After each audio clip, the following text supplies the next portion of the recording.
ఈరోజు మన ఛానల్లో వచ్చేసి కొత్తిమీర పచ్చడి అండి. పాతకాలపు నాయనమ్మ చేతులతో ఎలా చేస్తారో అంతే టేస్ట్గా ఈరోజు నేను మీకు కొత్తిమీర పచ్చడిని చూపించబోతున్నాను.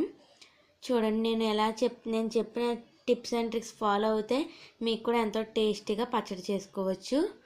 ఆయిల్, ఇది కొత్తిమీర అండి, కొత్తిమీర, పచ్చిమిరకాయలు మీ కారానికి తగ్గ తీసుకోండి. పోపు దినుసులు అనమాట, జీలకర్ర, ఆవాలు, మినప్పప్పు, పచ్చెనపప్పు, పావు కేజీ టమాటాలు అనమాట అండి ఇవి. అండ్ టేస్ట్కి తగ్గ సాల్ట్. నేనైతే ఇక్కడ కల్లుప్పుని యూజ్ చేస్తున్నాము. ఇప్పుడు ఇవన్నీ చింతపండు రసం కూడా ఉంటుందండి, అవి అన్నమాట. చింతపండు నానబెట్టుకున్నది తీసుకోండి. కొత్తిమీర మాత్రం 20 రూపాయలు కట్ట అనమాట అండి అది. అవి మాత్రం ఒక పావు కేజీ పచ్చిమిరకాయలు. ఇప్పుడు ఈ అన్నిటితో పచ్చడి ఎలా చేసుకోవాలో చూపిస్తాను. ఇప్పుడు ముందుగా పచ్చడి కోసం నువ్వులు వేయించుకోవాలండి. నువ్వులు వేసుకుంటే టేస్ట్ అనేది చాలా బాగుంటుంది, అందుకని నువ్వులు వేస్తారు. ఒక 2 స్పూన్లు నువ్వులు వేసి 2 స్పూన్లు నువ్వులు వేసి దోరగా మీడియం ఫ్లేమ్లో వేయించుకోవాలి. చూసారు కదా, మీడియం ఫ్లేమ్లో దోరగా వేయించుకుంటే మనకి పప్పు అనేది ఇలాగైందనమాట. చూసారు కదా, ఇలాగయ్యాక అవి తీసేసి ఓ బౌల్లోకి వేసుకోండి. అండ్ 1.5 డొక్కున నూనె వేసుకోవాలండి, అంటే 1.5 స్పూన్స్ ఆయిల్ అనమాట. 1.5 స్పూన్ ఆయిల్ కూడా వేసుకున్నాక ఆయిల్ బాగా హీట్ అయ్యాక తీసుకున్నాం కదా పావు కేజీ పచ్చిమిరకాయలు, ఆ పావు కేజీ పచ్చిమిరకాయలు కూడా వేసేసుకోవాలన్నమాట.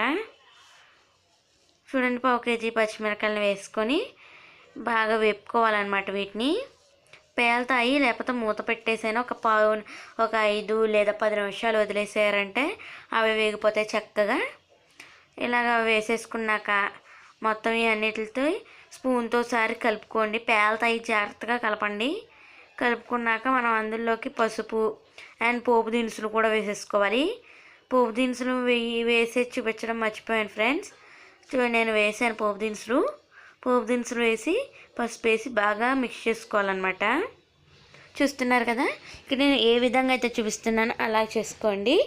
అండ్ ఇప్పుడు కొత్తిమీరని శుభ్రంగా కోసుకొని కడిగేసుకున్నది అలాగా మనం ఆల్రెడీ పచ్చిమిరకాయలతో ఉన్నది కదా, అందులోనే వేసేసుకోండి.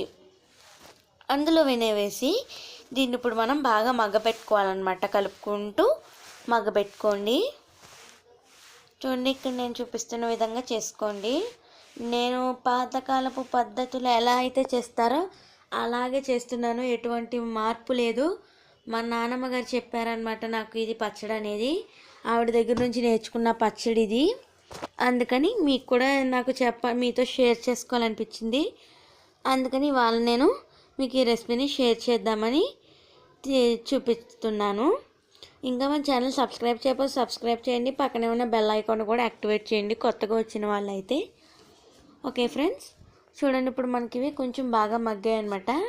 ఇందులోకి ఒక 5-6 రెమ్మలు, ఒక 5-6 ఎల్లుల్లిపాయలు వేసుకోండి. ఎల్లుల్లిపాయలు కూడా వేసుకొని ఒక 5 నిమిషాలు దీన్ని మీడియం ఫ్లేమ్లో మగ్గపెట్టుకోండి. మనకి ప్రాసెస్ అనేది లో ఫ్లేమ్ టు మీడియం ఫ్లేమ్లో చేసుకోవాలండి. హై ఫ్లేమ్ మాత్రం అస్సలు పెట్టకండి, పోపులు, పచ్చిమిరకాయలు, కొత్తిమీర అనేవి మాడిపోతాయి. ఇప్పుడు ఇలా చేసుకున్నాక ఒక బౌల్లోకి తీసుకొని మళ్ళీ అదే ప్యాన్లో మనం ఇందాక తీసుకున్నాం కదా కట్ చేసుకున్నవి టమాటాలు వేసుకోండి. ఒక డొక్కు అంటే 1 స్పూన్ ఆయిల్ వేసుకొని ఇప్పుడు టమాటా ముక్కలు కూడా వేసేసుకొని వీటిని మనం దోరగా వేయించుకోవాలన్నమాట. ఇవి కూడా కొంచెం జ్యూసీగా వచ్చే వరకు, ముక్క మెత్తబడే వరకు చేసుకోవాలి. ఇప్పుడు అందులోకి నానబెట్టుకున్న నిమ్మకాయ అంత సైజు చింతపండు, పెద్ద నిమ్మకాయ సైజు చింతపండు నానబెట్టింది వేసేసుకొని మూత పెట్టుకొని ఒక 5 నిమిషాలు అలా మగ్గనిద్దాము. ఇక్కడ నేను చూపిస్తున్నాను కదా, ఇప్పుడు ఒక 5 నిమిషాలు దీన్ని మగ్గపెట్టుకున్నాక ఇప్పుడు దీన్ని మనం మూత తీసుకొని చూద్దాము. చూడండి, మనకి నీళ్ళు అనేవి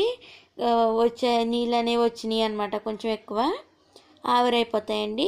కొంచెం ముక్క అనేది లైట్గా మగ్గిపడుతుంది అనమాట, మగ్గిద్ది ఆయిల్లో. ఇప్పుడు మనము మళ్ళీ ఇంకొక 5 లేదా పావు గంట అలాగా వదిలేసుకున్నామంటే శుభ్రంగా మెత్తగా అయిపోతుందన్నమాట మనకి ఇదంతా. ఇప్పుడు మనం ఇందులోకి మన టేస్ట్కి తగ్గ సాల్ట్ని వేసుకుందాము. టేస్ట్కి తగ్గ సాల్ట్ అనేది కొంచెం చూసుకొని వేసుకోండి. మళ్ళీ మనం కొత్తిమీర రుబ్బుకునేటప్పుడు కూడా వేసుకుంటాము, అందుకని ఇప్పుడు కొంచెం టమాటాల్లో కొంచెం వేసుకోండి. ఇప్పుడు టమాటాలు ఉప్పు కూడా వేసుకున్నాక బాగా మిక్స్ చేసుకుందాము. ఇది టమాటాలు ఉడికించడం కూడా మీడియం ఫ్లేమ్ టు లో ఫ్లేమ్ అండి. అసలు హై ఫ్లేమ్ ఏది పెట్టొద్దు. హై ఫ్లేమ్ పెట్టారంటే మీకు అన్నీ మాడిపోతాయి అన్నమాట. ఇప్పుడు ఎల్లుల్లిపాయలు, పప్పులు ఇవన్నిటికి ఉప్పు వేసి ఇప్పుడు బాగా కలుపుకొని ఇప్పుడు మనం పచ్చడి రోట్ చేసుకోవాలన్నమాట. రోట్లో వేసుకొని చేసుకోవాలి.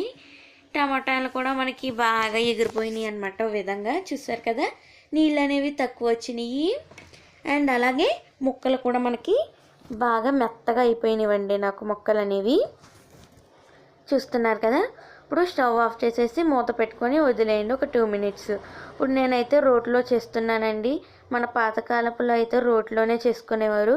అప్పట్లో మిక్సీ జార్లు గట్ట లేవు కాబట్టి నేను కూడా ఇక్కడ రోట్లో చేసి చూపిస్తున్నాను మీకు.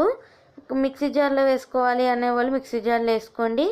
మనకి బాగా ఇంకా టేస్ట్ ఎక్కువ రావాలంటే మాత్రం రోట్లో చేసుకోండి. ఇది మాత్రం కంపల్సరీ చేసుకున్నారంటే సూపర్ టేస్ట్ అనేది మీకు వస్తుంది.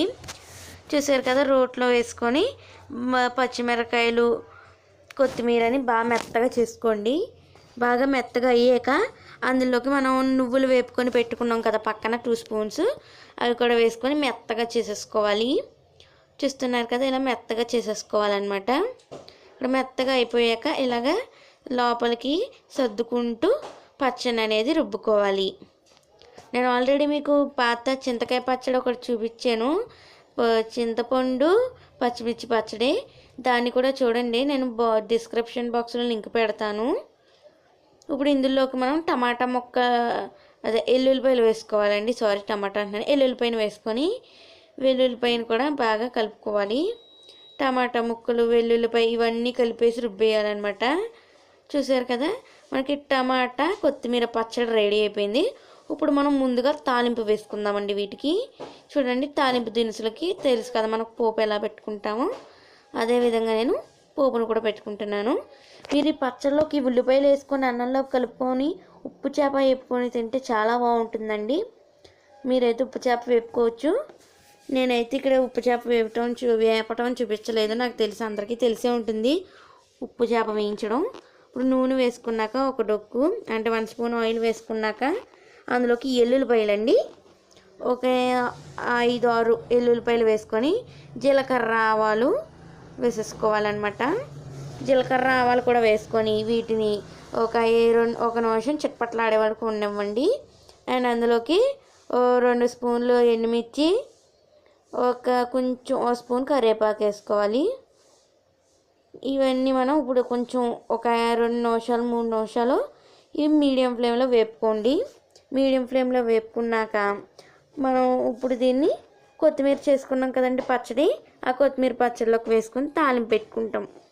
అంతే అండి, ఎంతో ఈజీగా ఎంతో సింపుల్గా మనకి కొత్తిమీర పచ్చడి అనేది రెడీ అయిపోయింది. చూసారు కదా, నేను ఇక్కడ ఎలా చెప్పానో మీరు కూడా అలాగే చేస్తే మీకు కూడా మీ నాయనమ్మ చేతులతో చేసినట్లే కొత్తిమీర పచ్చడి కుదురుతుంది. చూస్తున్నారు కదా, దీనికి తాలింపు వేసుకోవాలి. తర్వాత మీరు ఉప్పు చూసుకోండి, ఎందుకంటే మనం ఇందాక వేసాం కదా టమాటాలో, వాటిలో కొంచెం చూసుకొని వేసుకోవాలన్నమాట. ఇలాగా వేసుకున్న ఒకసారి కలిపేసుకోండి. నేను చింతపండు పచ్చిమిర్చి పచ్చడి డిస్క్రిప్షన్లో పెడతాను ఫ్రెండ్స్, దాన్ని కూడా అందరూ కంపల్సరీగా చూడండి. చాలా అంటే ఈ 2 పచ్చళ్ళు చాలా బాగుంటాయి. చూసారు కదా, మనకి పికిల్ అనేది పచ్చడి అనేది ఇప్పుడు మనకి రెడీ అయిపోయింది అన్నంలో కలుపుకొని తినడానికి. చూస్తున్నారు కదా, మీరు కూడా ఇంట్లో ట్రై చేయండి. మీ ఇంట్లో వాళ్ళ చేత మీరు పొందండి. Thanks for watching friends.